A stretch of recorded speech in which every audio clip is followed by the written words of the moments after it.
Youth കോൺഗ്രസിന്റെ വ്യാജ ID card സംബന്ധിച്ച അന്വേഷണം CBIക്ക് വിടണമെന്ന് ഹർജിയിൽ സംസ്ഥാന പോലീസ് മേധാവിയോട് ഹൈക്കോടതി വിശദീകരണം തേടി.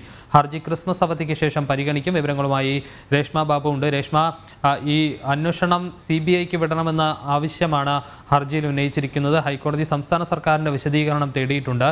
നേരത്തെ തന്നെ മുഖ്യമന്ത്രി അടക്കം ഈ വിഷയത്തിൽ വിശദമായ ഒരു അന്വേഷണം വേണമെന്നുള്ള കാര്യം പ്രഖ്യാപിച്ചിരുന്നു. ഈ CBI അടക്കമുള്ള കേന്ദ്ര ഏജൻസികൾക്ക് വിടാൻ സംസ്ഥാന സർക്കാർ തയ്യാറാകുമോ?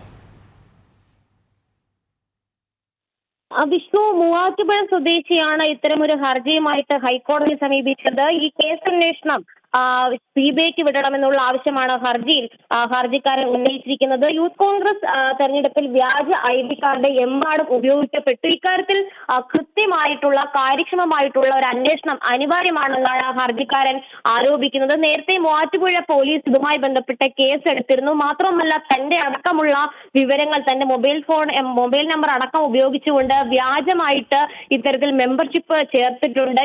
ഇക്കാര്യത്തിൽ വലിയൊരു അന്വേഷണം അനിവാര്യമാണ് ഹർജിക്കാരൻ ആവശ്യമെന്നുള്ള രീതിയിൽ ഹൈക്കോടതിയിൽ നൽകിയിട്ടുള്ള ഹർജിയിൽ ഉന്നയിക്കുകയും ചെയ്തിട്ടുണ്ട്. ഹർജി ഹൈക്കോടതി ഇന്ന് പരിഗണിച്ചു. ഒപ്പം തന്നെ സംസ്ഥാന പോലീസ് മേധാവിയോട് ഹൈക്കോടതി ഇക്കാര്യത്തിൽ വിശദീകരണം ആവശ്യപ്പെട്ടിരിക്കുകയാണ്. ഹർജി ക്രിസ്മസ് അവധിക്ക് ശേഷമായിരിക്കും വീണ്ടും പരിഗണിക്കുക. എന്തായാലും വലിയ രീതിയിൽ യൂത്ത് കോൺഗ്രസ് ഈ വ്യാജ ID കാർഡ് തെരഞ്ഞെടുപ്പിൽ അടക്കം ഉപയോഗിച്ചത് വലിയ രീതിയിൽ ചർച്ചയാവുകയും കേസെടുത്തുകൊണ്ടുള്ള അന്വേഷണത്തിലേക്ക് കടന്ന ഒരു സാഹചര്യമുണ്ട്. ക്രൈംബ്രാഞ്ചിന്റെ അല്ലെങ്കിൽ സംസ്ഥാന പോലീസിന്റെയോ അന്വേഷണം കാര്യക്ഷമമാകില്ല എന്നുള്ളൊരു ആരോപണം കൂടി ഹർജിക്കാരൻ ഉന്നയിക്കുകയും ചെയ്തിട്ടുണ്ട്. എന്തായാലും CBIയുടെ കേന്ദ്ര ഏജൻസിയുടെ അന്വേഷണത്തിലൂടെ കാര്യങ്ങളിൽ വ്യക്തത വരുത്തണമെന്നുള്ള ആവശ്യം തന്നെയാണ് ഹർജിക്കാരൻ ഹൈക്കോടതിയിൽ ആവർത്തിച്ചിട്ട് പറഞ്ഞിട്ടുള്ളത്.